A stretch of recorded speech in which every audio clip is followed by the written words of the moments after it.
लखनऊ पूर्वी व उत्तरी क्षेत्र के पत्रकारों द्वारा गुरुवार अपराह 3 बजे पुरानी जेल रोड स्थित बंगला बाजार चौराहे पर बुद्ध प्रतिमा के समीक्ष मंगलवार तड़के आगरा के यमुना एक्सप्रेसवे पर हुए भीषण सड़क हादसे में परिजनों की दर्दनाक मौत हो गई थी।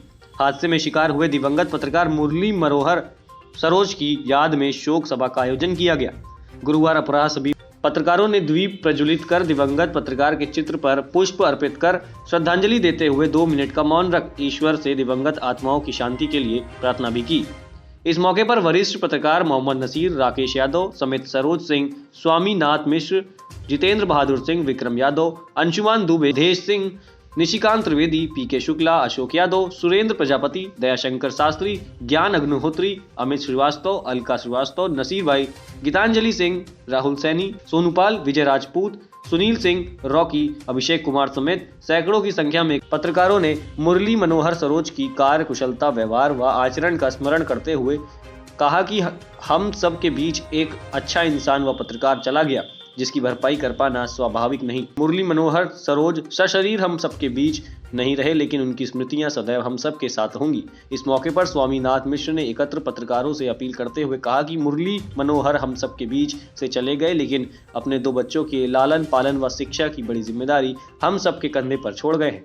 हम सबका नैतिक कर्तव्य है कि हम सब मिलकर उस कर्तव्य का निर्वहन करें और प्रदेश सरकार से मांग करते हुए कहा कि मानवीय संवेदनाओं के दृष्टिगत सरकार दिवंगत पत्रकार के 2 मासूम बच्चों के भविष्य को ध्यान में रखते हुए मुफ्त शिक्षा व एक निश्चित धनराशि निर्धारित कर आर्थिक मदद मुहैया करवाए। जैसे कि आप लोगों को सभी को मालूम है, बहुत ही दर्दनाक हादसा हुआ है और मुरली मनोहर सरोज जी हमारे बीच के पत्रकार हैं, जिनका सचिवालय प्रवेश पत्र भी सूचना विभाग द्वारा जारी किया गया था। लोग भवन में बैठ के कवरेज करते थे, जिनको सभी स्तर के पत्रकार लखनऊ में एक जानी मानी उन्होंने हस्ती थी और उनको पहचानते थे लोग। उसके बावजूद माननीय मुख्यमंत्री जी ने अभी तक किसी भी मुआवजे का कोई ऐलान नहीं किया है कि उनको हम कुछ मुआवजा देंगे या कुछ करेंगे, या उनके 2 बच्चे, पति पत्नी और उनके कुछ परिवारजन और भी साथ में जो है इस एक्सीडेंट में जो है उनकी डेथ हो गई है। लेकिन माननीय मुख्यमंत्री द्वारा अभी तक किसी प्रकार के कोई मुआवजे की बात नहीं कही है। अभी मान लीजिए किसी भी पत्रकार को कोई घटना हो जाए, उसके साथ कुछ हो जाए तो मामले को संज्ञान लिया जाता है, लेकिन वो कुछ चिन्हित ही पत्रकार क्यों होते हैं? पत्रकार के साथ ऐसे दुष्पूर्ण भावना से क्यों देखा जाता है? ऐसा क्यों कहा जाता है? सभी को एक प्रकार से देखना चाहिए और उनकी मदद होना चाहिए।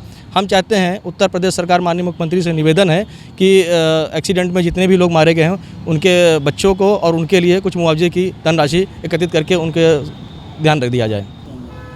ये एक हृदय विदारक घटना है और सरकार का जो भेदभावपूर्ण रवैया है, छोटे पत्रकार, बड़े पत्रकार, मान्यता प्राप्त पत्रकार, गैर मान्यता प्राप्त पत्रकार, ये नहीं होना चाहिए।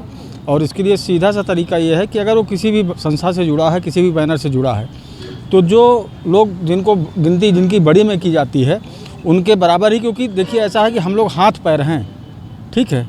अगर हाथ पैर ही नहीं काम करेगा तो जो ऊपर लोग बैठे हुए हैं किसी काम के नहीं हैं।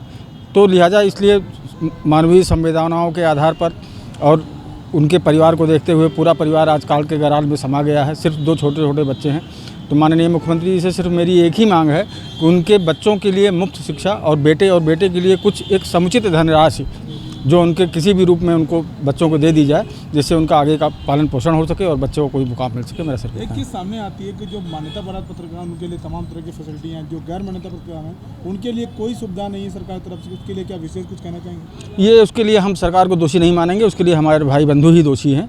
जो ऊपर लोग बैठे हुए हैं, नीचे उनको लोग समझ में नहीं आते हैं, और ये उनकी भी कमी नहीं है, कमी हमारी है जो कि निचले स्तर के हम लोग को मान लिए गए हैं। और जबकि पूरी रीढ़ हमने आपको बताया कि हाथ पैर हम हैं और हमारे भरोसे ही ये चलते हैं, लेकिन उनको इस बात का अंदाज़ा नहीं है। कुछ कमियां हमारे अंदर हैं, उनको हमें दूर करने की ज़रूरत है। जो हमारे वरिष्ठ लोग बैठे हुए हैं उनको भी सोचना चाहिए, विचार करना चाहिए।